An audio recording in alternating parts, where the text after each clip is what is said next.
I have learned very early that nothing happens in this town without force. I came here to change the country, to change the direction that our country is going, to fix the terrible policies that are hurting Americans, that have left our southern border wide open. This should be our #1 priority, and it should be Joe Biden's #1 priority. It is his most basic duty to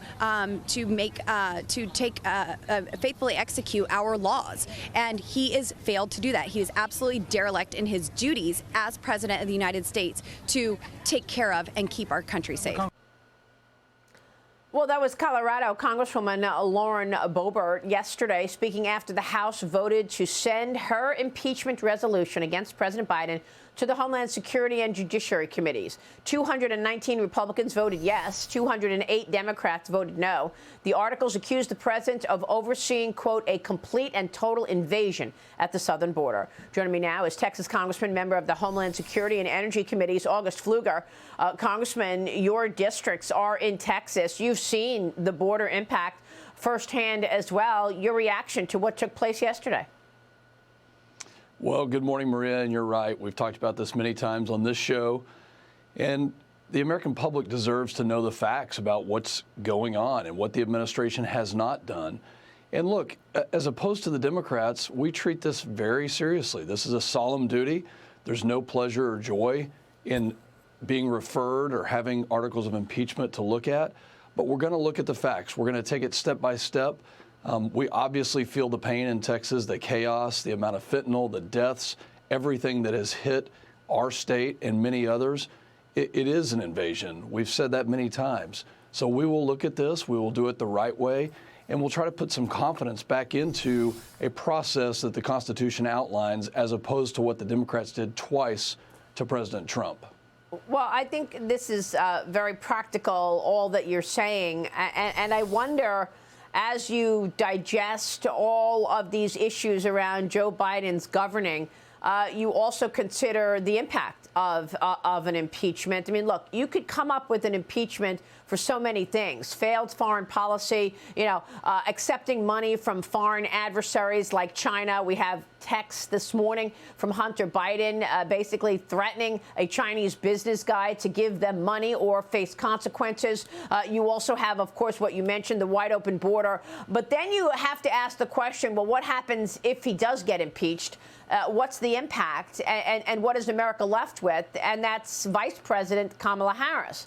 Florida Governor Ron DeSantis says that, he's going to make his first trip to the Texas border next week. But when he visited the Arizona sector earlier this month, he talked with 90 sheriff's departments across the U.S. to fight the impact of the border crisis. But he also said there's an issue with impeaching Joe Biden. He's never going to get impeached because nobody wants Kamala Harris in the seat. Is that something that you're thinking about? Well, obviously that's true, and our country has no confidence in either one of them. And I'm not sure which one is worse. But I think when the founders of this country established the criteria to impeach someone, it's a very high bar. And so we're going to go through those steps. No, I don't want Kamala Harris to be president. I don't want Joe Biden to be president either. And that's why elections have consequences. But, I think, Maria, Americans are waking up this morning, and you don't have to be a conspiracy theorist to know that Democrats are completely complicit in a deep state action to cover up, whether it's two systems of justice to protect Hunter Biden, to retaliate against IRS whistleblowers, to protect Secretary Mayorkas and the president on a failed policy at our southern border. They are complicit, and you don't have to be a conspiracy theorist to see this two-level, two-tier system of justice that is protecting the politically connected and the elite in this country. And it's wrong. And every American should be upset about that. And that's what we're going to investigate.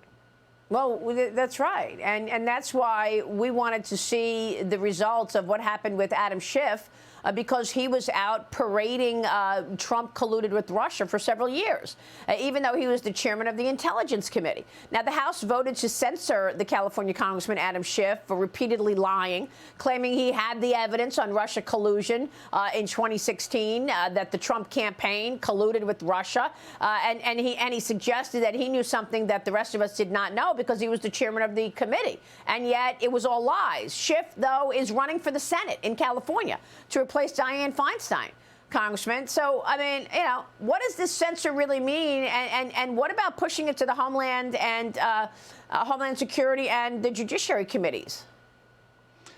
Well, look, Adam Schiff deserved to be censured. I fully supported that. He had information to classified information and access to information with a duty to make sure that he protects the Constitution, not a political party.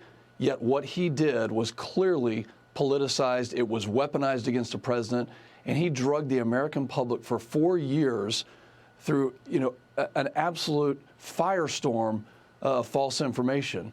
So he deserves not only to be censured. I'll go a step further. Speaker McCarthy took him off of the Intel Committee because we don't trust his ability to go into a room, hear classified information, and make good decisions on that. I've been in the military for over 2 decades. When you hear that information, you have a responsibility to the Constitution, not a political party. And this goes back to the theme. We have a complicit Democrat Party that is making politicized decisions in a 2-tiered system of justice. They did it with Trump on the impeachment. They're doing it again on the cover-up of Hunter Biden and the whistleblowers who've come forward in so many different cases. And it has to stop, and the censure was absolutely right. So are they all just political operatives? Because, I mean, this is outrageous. They should not be in Congress if all they want to do is play politics. It was on display the other day when Kevin McCarthy had the gavel talking about censoring Adam Schiff. Let's take a look at that. Watch the Democrats and their reaction. It's all politics. Why? The yeas are 213 and the nays are 209. With 6 answering present, the resolution adopted. Without objection, the motion to consider is laid on the table. House will be in order. They're yelling shame, and then they're celebrating Adam Schiff by clapping as if the censor is a good thing, Congressman. What are these jokers or what? I mean, they are supposed to be representing American citizens and communities. They're coming across like jokers. Do they not actually understand what took place with Adam Schiff's lying about Russia collusion all those years? Well, I think their true colors are coming out. These are the representatives who are advocating a banana republic and not one that was founded by George Washington and Thomas Jefferson and so many others in the legacy of our country of doing the right thing, even when it's not popular. And they clearly have no backbone to see that. And, you know, I think the American public has put their trust in the Republican Party. And even though we have a slim majority, we're going to do the right thing. And I think that's why the impeachment articles didn't come directly to a House vote on the floor. They came to regular order, to a committee where we can investigate instead of doing the kinds of things that Adam Schiff and others do. So we are the adults in the room. The commitment to America is serious. Every single day, I and others come to work, and we want to get this country back on track instead of having that banana republic like you see on the House floor and the chaos that others would like lead in. So Adam Schiff is running for Senate. Is he going to get it? Is he going to get into the Senate? Should we expect the same behavior as a senator? Well, that's a good question. The people of California need to answer that. But I know in Texas, we're receiving many refugees from California to Texas because they don't like the politics there. And it's clear they don't like a banana republic. Yeah. No, none of us do. Congressman, thanks very much. We'll be watching all of that. August Pfluger this morning. We appreciate your time, sir. Thank you.